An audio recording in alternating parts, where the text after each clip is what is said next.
I'm sitting on a sagging bed in my childhood room, struggling to believe how badly everything collapsed. 6 months ago, I was posting engagement photos, savoring the flattering comments, and mapping out my dream wedding. Now I'm a magnet for hateful messages, gossiped about in my hometown, and haunted by one painful question. Why did I ever let myself get this deep? My name is Helena, and I used to be engaged to Mark. Everyone who saw us from the outside assumed we were the ideal couple. He had a secure job in finance, I worked at a small boutique, and we seemed content. But under the surface, I felt like my existence was overshadowed by Mark's endless workloads. He was always glued to spreadsheets, phone calls, or conversations about quarterly returns. At first, I was impressed by his ambition. Then it started to feel like I was invisible. My complaints about feeling neglected were typically met with an apologetic shrug. He'd promise more quality time soon, but each week ended exactly the same way. I wanted romance, spontaneity, and maybe some lavish gestures. I'd see social media posts of other couples who seemed to have that excitement, and I'd feel a jolt of envy. Still, I told myself to be patient. We were engaged.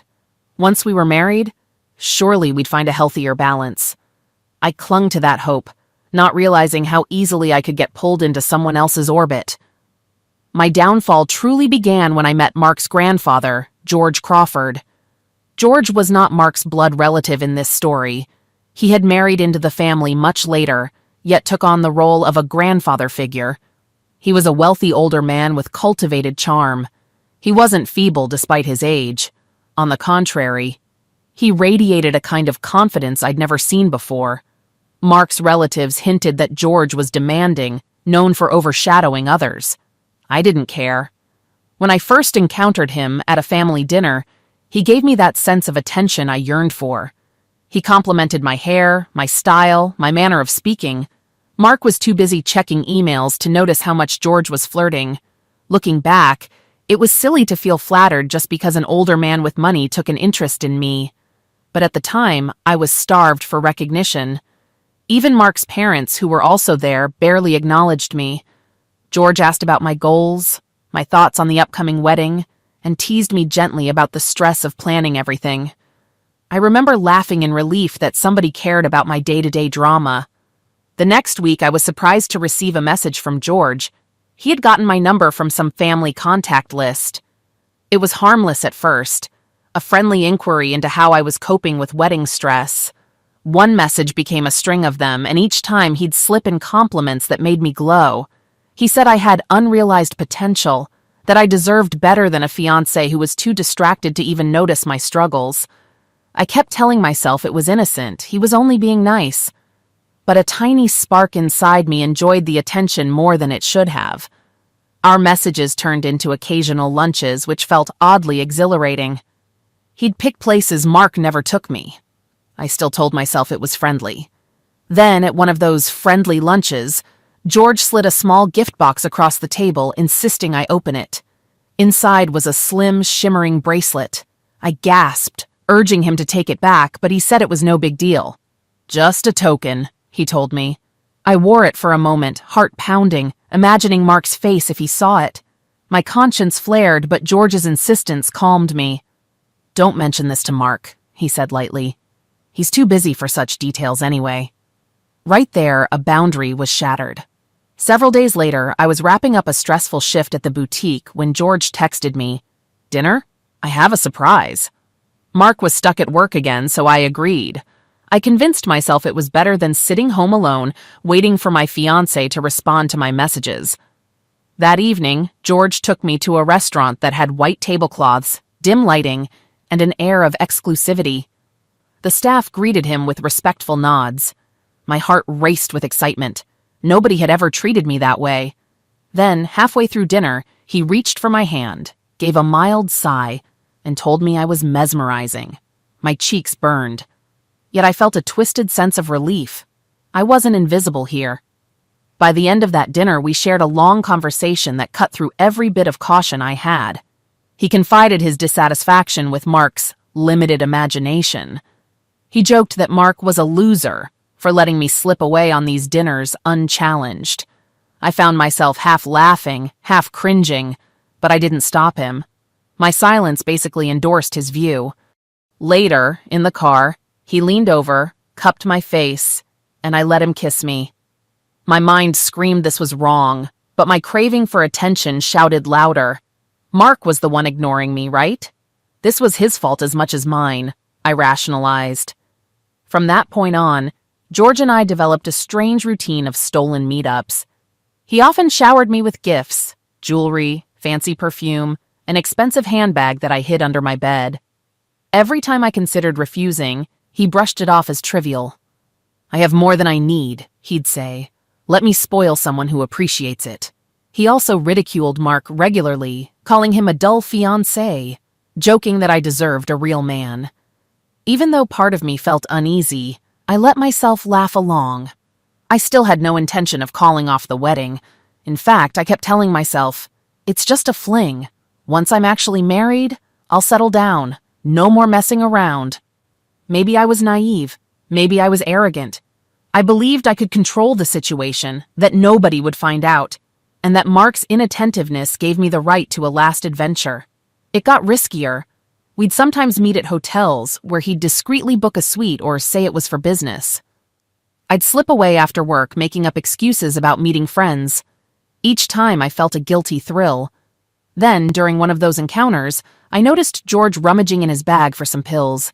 He mumbled something about needing a little boost, looking annoyed at his own age. That moment was awkward.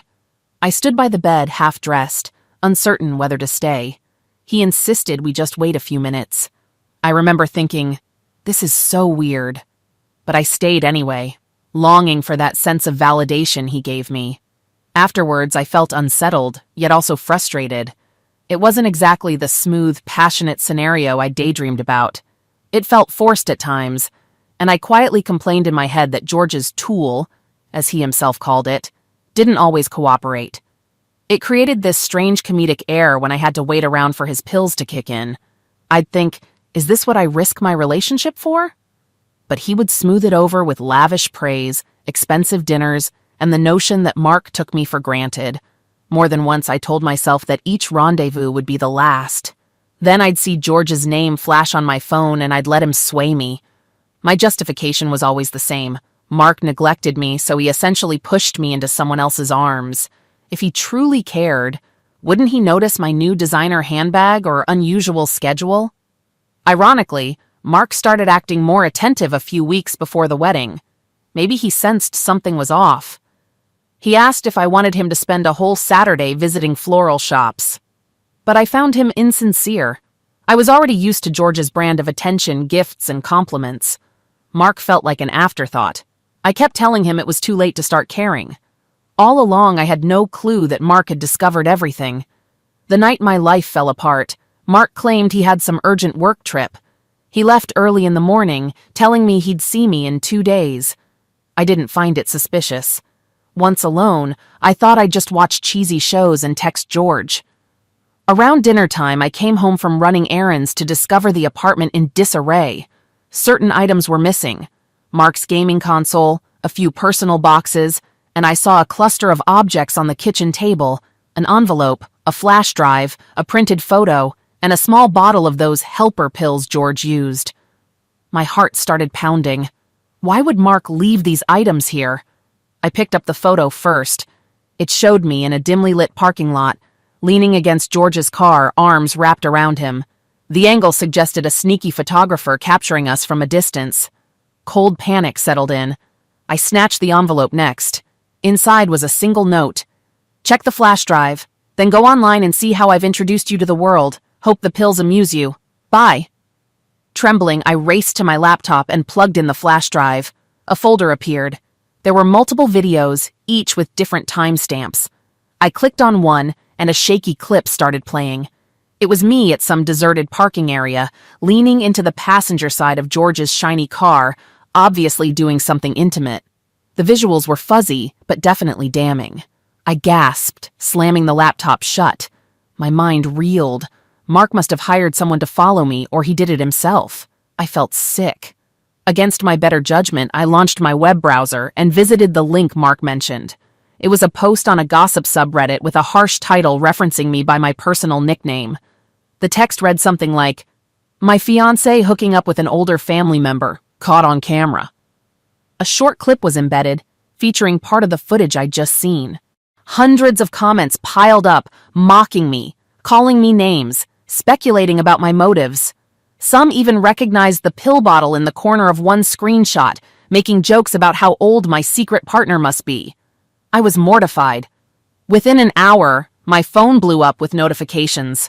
Mark's sister, his cousins, random strangers from online, all hurling insults or accusations. The slurs were vicious. People calling me desperate, a gold digger, an embarrassment. I tried to call Mark, but his phone was disconnected. I texted George, got nothing back. It dawned on me that I was left to face this alone. My fiancé had effectively ghosted me while broadcasting my worst moments. The next day, I found out from the wedding venue that Mark had canceled our reservation. The florist demanded a hefty cancellation fee. The photographer messaged me to confirm that there'd be no event. I was on the hook for some of these bills because Mark had emptied our joint account, leaving me with the obligations. I tried to explain, but the vendors didn't care about my sob story. Bills had to be paid. Family members from Mark's side bombarded me with messages calling me a traitor. They labeled me perverted, filthy, and worse. Mark's aunt left a voicemail telling me never to set foot near their family again. I didn't know what to say in response. I was still half in shock, half outraged. I felt a twisted sense of victimhood, insisting to myself that Mark should have confronted me privately. He never gave me a chance to apologize or talk. Instead, he humiliated me publicly, which I considered a far bigger sin. I might have cheated, I told myself, but he annihilated my reputation and posted personal footage online. That's beyond cruel. I tried to contact George for help, or at least comfort. The phone rang endlessly. Then I discovered he'd apparently left town. Perhaps he was hiding from the fallout, refusing to face the meltdown. At first, I was livid at his desertion. He had fueled this entire affair with lavish gifts, invitations to high-end hotels, sweet nothings, and now that it all came crashing down, he vanished. I realized I had been used, or at least made into a convenient fling. My illusions about him caring deeply for me were crushed by his silence. When I gave up on salvaging anything at the apartment, I drove to my parents' house, tears streaking my face. I told them there had been a breakup, that Mark canceled the wedding. I tried to hide the grim details, but news travels fast in a small town. My mother discovered the scandal through a neighbor who apparently saw the Reddit post. From then on, she refused to meet my eyes. My father exploded in fury, demanding how I could betray my fiancé with a man decades older. They kept repeating that I brought shame upon our family. I wanted to scream that Mark was the one punishing me so harshly, but any protest felt hollow. Meanwhile, the hateful messages continued. Some scolded me for hooking up with someone old enough to be my grandparent. Others made cheap jokes about the pill bottle. One person wrote, "If you crave money, I guess you can swallow your pride." My social media was flooded with mocking memes. The entire fiasco turned me into a pariah overnight. Unable to cope, I quit my job at the boutique. The manager said staff morale was suffering because of the rumor mill swirling around me. My phone was constantly lighting up with calls and texts from unknown numbers. I changed it, but the gossip found me anyway. Mark's relatives wanted me to return the engagement ring if I still had it. The ring was worthless to me now, but it had vanished along with Mark's other possessions. He must have taken it before leaving. In the midst of all that chaos, I kept replaying the times I waited with George for his pill to start working. I recalled how awkward it felt. Standing in a fancy hotel room, hearing him mumble about getting older, me glancing around at the expensive furnishings, tapping my foot as if waiting for a late bus. More than once, I wanted to laugh or cry at the absurdity of it. Now, that memory fueled my anger. All that for a humiliating fiasco? I vented to an old friend who basically told me I'd made my bed and needed to lie in it. She wasn't sympathetic about my shame or how Mark exposed me. I tried to regain some control by requesting moderators remove the Reddit post. Some didn't respond. Others claimed it didn't violate their rules. Even if they removed it, clones of the post were popping up on other forums. The damage was done. Internet re-uploads were unstoppable, and the scandal had its own twisted life cycle. When I attempted to rationalize my predicament, blaming Mark for ignoring me or George for seducing me, my parents shut me down. My father told me point blank that I was an adult who knew right from wrong. My mother tearfully said, "You should have called off the wedding if you were so unhappy." But I never intended to lose the wedding. I just craved excitement on the side. Seeing everything unravel taught me that hush-hush affairs rarely stay hidden. Without a job, with a soiled reputation, and facing leftover wedding bills, I sank into despair. My parents demanded to know how I'd repay them for the money they offered to rescue me from the vendor fees. I could only shrug through tears. Most nights I was too restless to sleep. I was haunted by the memory of that final day in our apartment, confronted by the flash drive, the picture, and those pills lined up as if Mark wanted to taunt me with every humiliating detail. He's a villain, I kept thinking. He turned me into an internet punchline. Of course, a small, persistent voice reminded me that I gave Mark the ammunition by betraying him. But in my mind, it didn't justify the public spectacle or the countless vile messages. If he wanted to break off the engagement, fine. Why drag me through the mud, plastering me all over the internet? That remains my bitter question. I considered finding a lawyer to sue him for defamation or invasion of privacy, but I didn't have the resources, and the footage was shot in a public place. Legally, it was murky. My father suggested dropping the idea to avoid more publicity. A month passed, and the wedding date arrived with no celebration. I spent it holed up in my bedroom, occasionally seeing social media posts from confused acquaintances who had no idea what really happened. Some posted supportive comments, but they were overshadowed by the avalanche of negativity. Even close friends told me they needed to take a step back, too afraid of guilt by association. I realized just how thoroughly Mark had vanished. People said he left his job, possibly transferred or took an extended sabbatical. Some guessed he was staying with a college buddy in another city. I wanted answers, some kind of closure. Instead, I got silence. The same applied to George. He melted into the ether, likely in one of his fancy properties. No texts, no calls, no apology for drawing me into this. I felt betrayed by them both. Mark for humiliating me publicly, and George for enticing me into a relationship he clearly had no intention of handling with responsibility. My daily life deteriorated. My parents insisted I look for new work, but local shops and offices either recognized me or wanted nothing to do with the scandal magnet. I tried traveling to nearby towns, though it was still difficult. The internet never forgets, so who knew if a future boss would connect me with that humiliating post? I looked into therapy. A local counselor agreed to see me, but my insurance situation was shaky, and my father complained about the cost. Still, those sessions offered a lifeline. The counselor told me that while anger at Mark might be warranted, I also had to accept my role. It was tough to hear.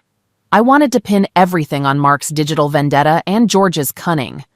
Yet the counselor reminded me that if I'd said no from the start, none of this would have occurred. I left each session drained, torn between self-blame and outrage at how little empathy anyone showed for my side. I also had nightmares about the humiliation of that posted video. I'd dream I was in a crowd, and suddenly the clip would start playing on giant screens, with everyone pointing and laughing. I woke up in a sweat more times than I can count, heart hammering, guilt and anger tangling in my chest. In those half-awake moments, I'd sense how deeply I missed the normalcy of my old life, back when I was a fiancé scrolling through wedding boards, imagining a bright future. But that future is gone. In its place is a tarnished reputation, a family that barely tolerates me, and a yawning uncertainty about where I can ever rebuild. I never got to speak to Mark again. He gave me no chance to apologize, defend myself, or even argue. He simply exposed me to the internet's worst judgment, left cryptic items on a table, and disappeared. Did he feel triumphant, justified? My mind conjures the image of him reading comments, seeing me ripped to shreds. He must have known how devastating that would be. During a low moment, I tried calling old friends from high school, hoping one might have a spare room I could rent. A couple of them didn't even respond, probably uncomfortable with the situation. Another friend politely declined, explaining she didn't want drama. She wouldn't say it outright, but I sensed she feared my presence would invite scandal in her neighborhood. That hurt more than anything. I was left with no solid place to go except my parents' house, where each day feels like a gauntlet of judgment. I still replay the night George fumbled for his pill, cursing his age, while I stood there awkwardly. At the time, I felt equal parts pity and annoyance. He was the one who kept claiming Mark was worthless, that I needed someone mature. Then he needed chemical help to function in that domain. The irony stings. If I'd had more self-respect, I'd have walked out and never looked back. Instead, I endured those bizarre moments for the fleeting thrill of being appreciated. Now that weird memory loops in my mind, often accompanied by a wave of self-disgust. Sometimes I find the gifts George gave me, tucked away in a box. Pieces of jewelry I never wore in public, still shining under the lamplight, mocking me with their emptiness. Should I sell them? Give them away? They feel too tainted to keep, yet I'm not sure I have the heart to toss them. My mother, seeing that box, once demanded I return everything. "It's blood money," she spat. But I told her it was none of her business. That ended in an argument, my father siding with her, me slamming the bedroom door. I know they see me as the disgraceful child who got seduced by wealth. A big part of me still screams that Mark pushed me into it by neglecting me. Another part acknowledges that nobody forced me. My justifications crumble when I face them directly. The wedding fiasco eventually drifted from public view, replaced by new scandals. But the damage to my personal life remains. My parents' sympathy is thin. Mark's entire family despises me. Friends walk on eggshells around me, uncertain whether to console me or scold me. Without an income, I rely on my parents, who resent having to support a daughter who brought shame upon them. It's a miserable existence. I wonder if Mark and George ever talk about what happened. Do they blame each other? Did Mark confront George and vow to cut him out of his life? Or is George spinning stories to salvage his own reputation, possibly claiming I was the aggressor? I'll likely never know. All I have are half-formed theories. My therapy sessions help me see that I can't remain in this state forever. I'll need to find new ways to regain stability. That might mean relocating to a place where nobody knows me, erasing my online presence as best I can, and starting fresh. The thought of job interviews terrifies me, though. What if they find the video? That worry gnaws at me. People can be cruel, and I'm not strong enough to shrug it off yet. During one therapy appointment, the counselor asked me to write a letter addressed to Mark, expressing everything I wished I could tell him. I wrote pages of frustration, sadness, and blame. I accused him of sabotage, of turning me into a public pariah. I asked him why he never tried to fix our relationship. I ended by saying I hoped he understood the lasting damage he caused. Then I read it aloud in the session, shaking with tears by the end. It was the closest thing I had to closure, though it felt hollow. Each day I endure the consequences, some from my own actions, some from Mark's extreme retaliation. Even trivial errands like grocery shopping or a bank visit make me paranoid. I think I see people whispering about me, or maybe it's just my imagination. The digital trail Mark unleashed is permanent. A single search could reveal the ugly post, fueling more gossip. I find myself stuck in a cycle of anger and regret. At moments I realize I initiated the downfall by cheating. Then the anger flares up again because Mark's revenge was vicious, no matter my wrongdoing. He could have walked away quietly, told me off in person, or ended things with minimal public drama. Instead, he enacted a spectacle. Every message from his family remains etched in my mind, full of hateful words. No matter how sorry I might be, they'll never see me as anything but the woman who betrayed their son figure with a well-off older man. Some days I wish I could speak face-to-face with Mark, just once, even if it was a screaming match. Anything would be better than this silent vacuum. I yearn to hear him say it to my face, why he posted the footage, how he managed to film it, and whether he regrets subjecting me to incessant online ridicule. Yet no call arrives, no text, no email. The fiancé I used to see every day is a ghost. George remains equally elusive. I have a fantasy in which he suddenly contacts me, apologizing profusely and acknowledging his part. He might say he was drawn to me for valid emotional reasons, or that he regrets leaving me to bear this scandal. But I know that's unlikely. Wealthy men like him typically avoid messy fallout.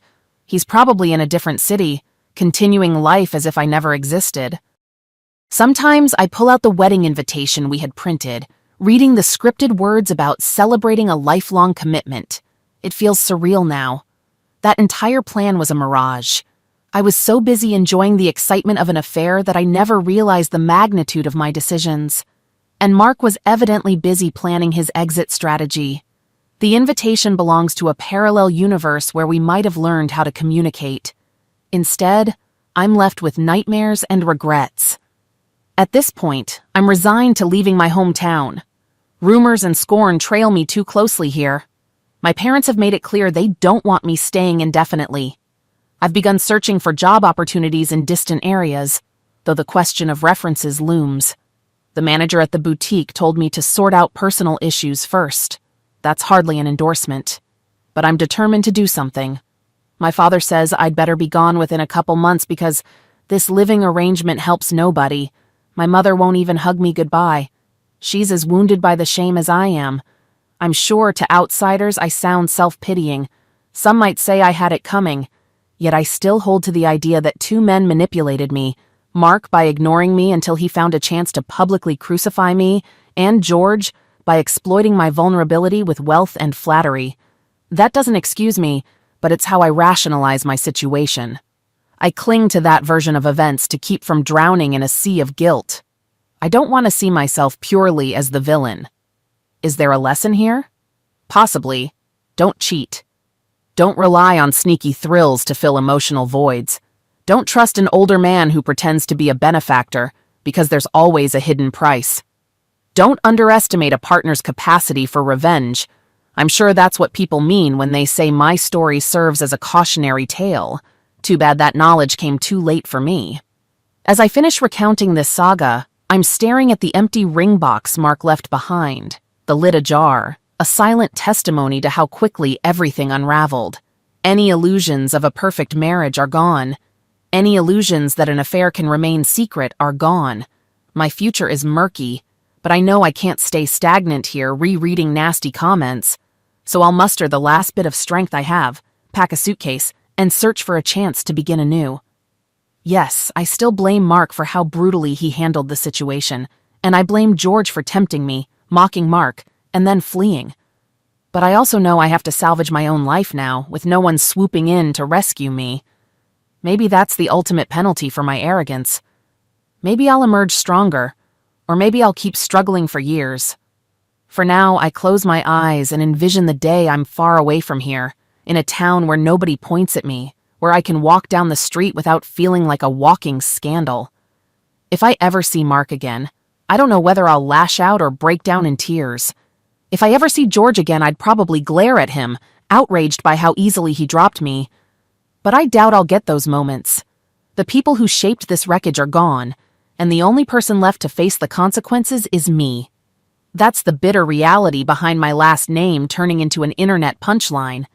If there's a glimmer of hope, it's that I can rebuild a life on new terms, free of illusions and shallow validation. I just wish it didn't have to come at such a steep, humiliating cost.